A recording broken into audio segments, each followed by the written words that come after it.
नमस्ते, मैं doctor Parveen homeopathic consultant YouTube channel पर आपका बहुत बहुत स्वागत करती हूं और उम्मीद करती हूं कि आप सभी अच्छे होंगे। आज हम बात करेंगे एक बहुत ही कॉमन प्रॉब्लम के, जिसे कहते हैं कॉन्स्टिपेशन, मीन्स कब्जियत की शिकायत हो जाना। ये एक ऐसा प्रॉब्लम है जो हर किसी को होता है। होम्योपैथी में कॉन्स्टिपेशन को दूर करने के लिए बहुत अच्छी अच्छी मेडिसिन है और परमानेंट क्योर है।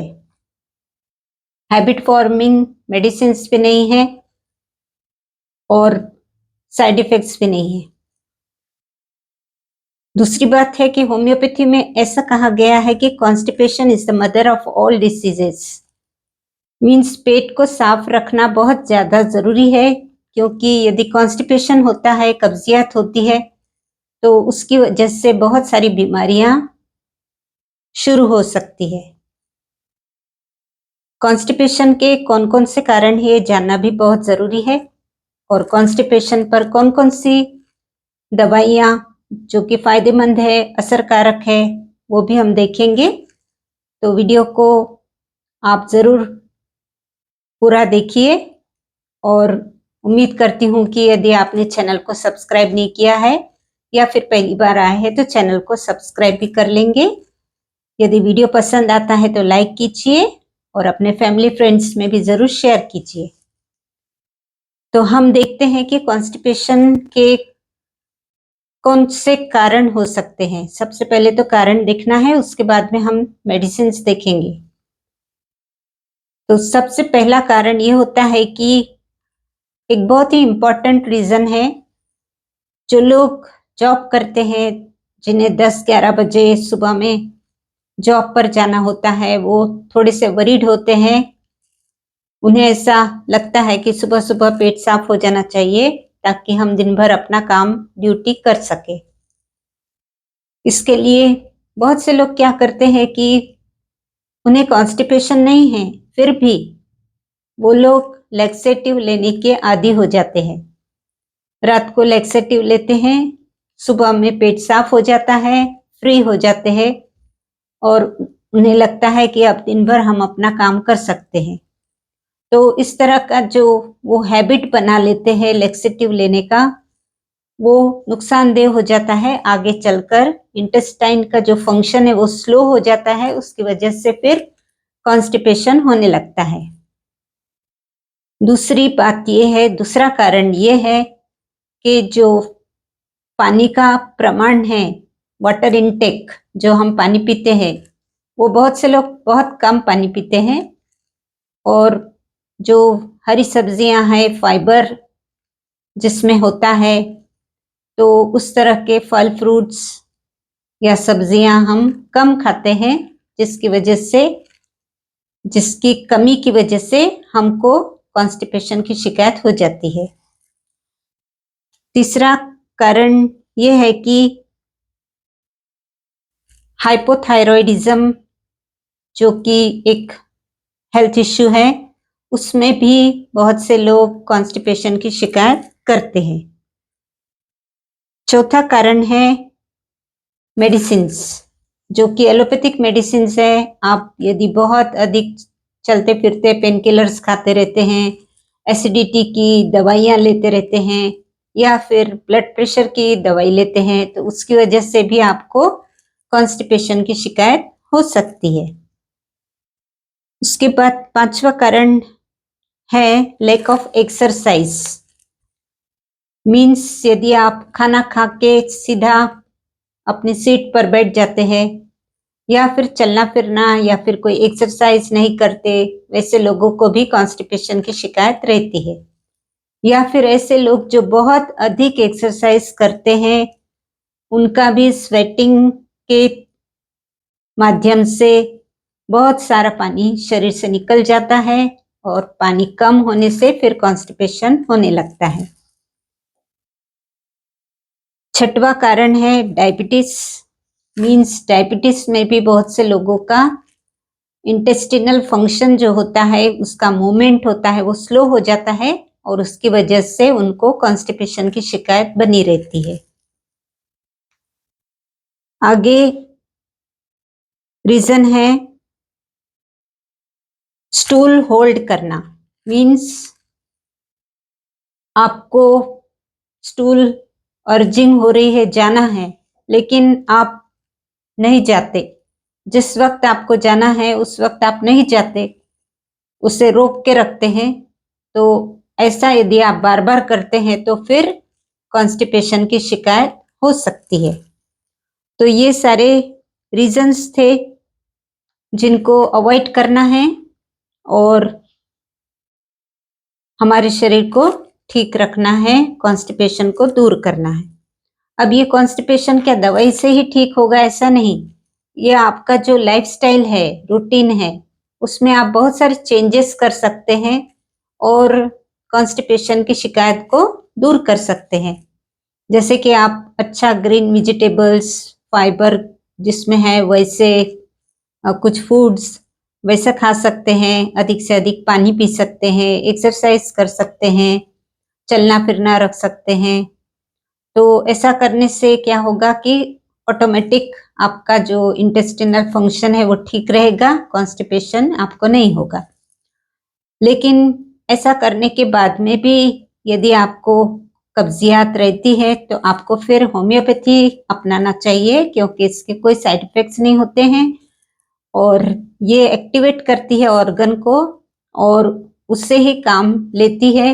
ऑर्गन एक्टिवेट हो जाते हैं, काम करने लगते हैं और फिर आपको दवाई भी अधिक समय तक लेनी नहीं पड़ती। तो इसमें हम आपको आज बताएंगे कौन कौन सी मेडिसिन है जो कॉन्स्टिपेशन में बहुत ही हेल्प करती है।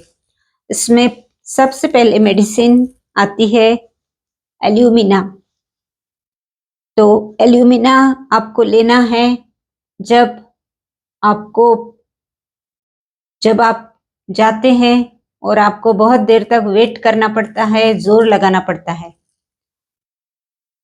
इसमें एक पिक्यूलियर सिम्टम ये है कि स्टूल सॉफ्ट होने के बावजूद भी आपको जोर लगाना पड़ता है।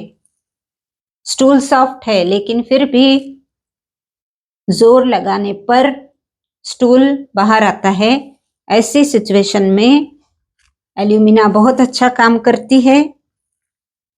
सॉफ्ट स्टूल रहता है लेकिन फिर भी बहुत जोर लगाना पड़ता है। ये एक सिम्टम एल्यूमिना का हो गया। दूसरा, ये मेडिसिन बच्चों को, जवानों को, बुजुर्गों को, सब पर ये काम करती है।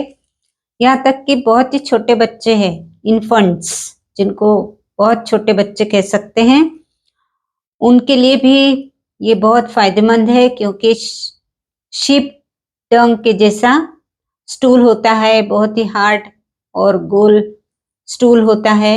छोटे बच्चों को बहुत तकलीफ होती है, कॉन्स्टिपेशन रहता है, ऐसे बच्चों के लिए भी एल्यूमिना बहुत अच्छा काम करती है। इसके बाद में दूसरी मेडिसिन आती है नक्सवामिका।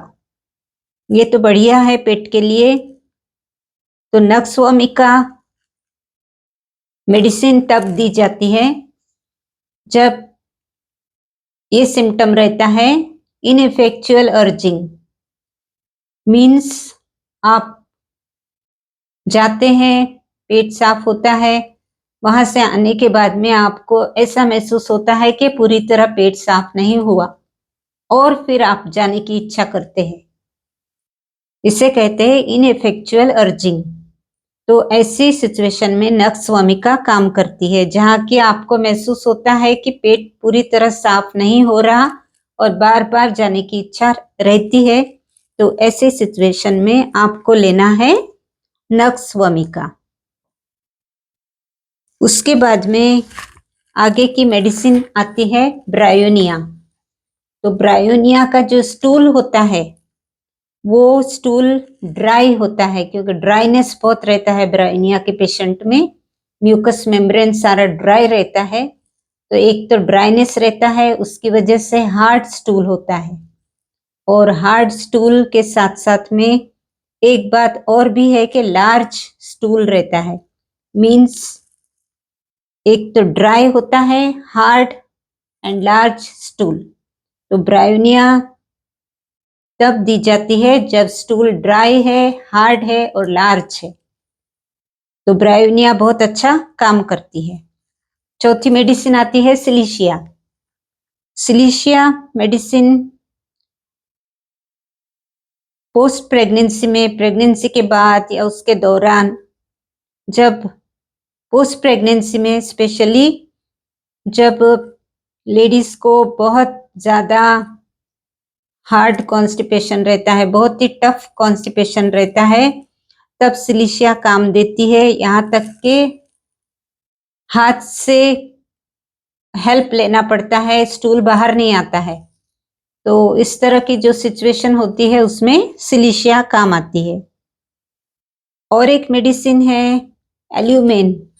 एल्यूमेन ये एल्यूमिना से अलग है। ये जो पहली मेडिसिन मैंने बताई है एल्यूमिना, उससे ये मेडिसिन अलग है एल्यूमेन। तो एल्यूमेन में क्या होता है कि एक एक हफ्ता पेशेंट को पेट साफ नहीं होता, कॉन्स्टिपेशन रहता है एक हफ्ते तक। तो ऐसी अगर सिचुएशन है तो एल्यूमेन काम देती है। और एल्यूमेन के जो सिम्टम्स है वो इस तरह से है कि एल्यूमेन छोटे बच्चों में भी ये प्रॉब्लम हो सकती है और बड़े बुजुर्गों में भी, क्योंकि बुजुर्ग ओल्ड एज में ये प्रॉब्लम आती है। तो ओल्ड एज में क्योंकि बेड रिडन हो जाते हैं, बेड पर अधिक रहते हैं, तो उसकी वजह से भी ये प्रॉब्लम होती है कि एक एक हफ्ता स्टूल नहीं हो रहा। तो ऐसी सिचुएशन में एल्यूमेन काम करती है। तो ये मेडिसिन एल्यूमिना से अलग है। उसके बाद में लास्ट मेडिसिन आती है हाइड्रास्टिस। तो हाइड्रास्टिस ये क्रॉनिक कॉन्स्टिपेशन के लिए बहुत ही फेमस मेडिसिन है। हाइड्रास्टिस मेडिसिन बहुत अच्छा काम करती है जब ओल्ड एज में क्रॉनिक कॉन्स्टिपेशन की शिकायत करते हैं एडल्ट्स लोग, तो उसके लिए हाइड्रास्टिस आप ले सकते हैं। तो ये सारी जो मेडिसिन है वो हैबिट फॉर्मिंग नहीं है, आपको कुछ समय तक लेना है, उसके बाद में आप ये दवाइयाँ डिसकंटिन्यू कर सकते हैं। और इस तरह से ये मेडिसिन सारी हेल्प करती है। तो ये जानकारी उम्मीद करती हूँ कि आपको अच्छी लगी होंगी। तो वीडियो को शेयर कीजिए और वीडियो को लाइक भी कीजिए। चैनल को यदि सब्सक्राइब नहीं किया गया है तो सब्सक्राइब कर लें। तो मिलते हैं फिर अगली वीडियो के साथ में। तब तक के लिए आप अपना ध्यान रखिए, खुश रहिए। Thank you.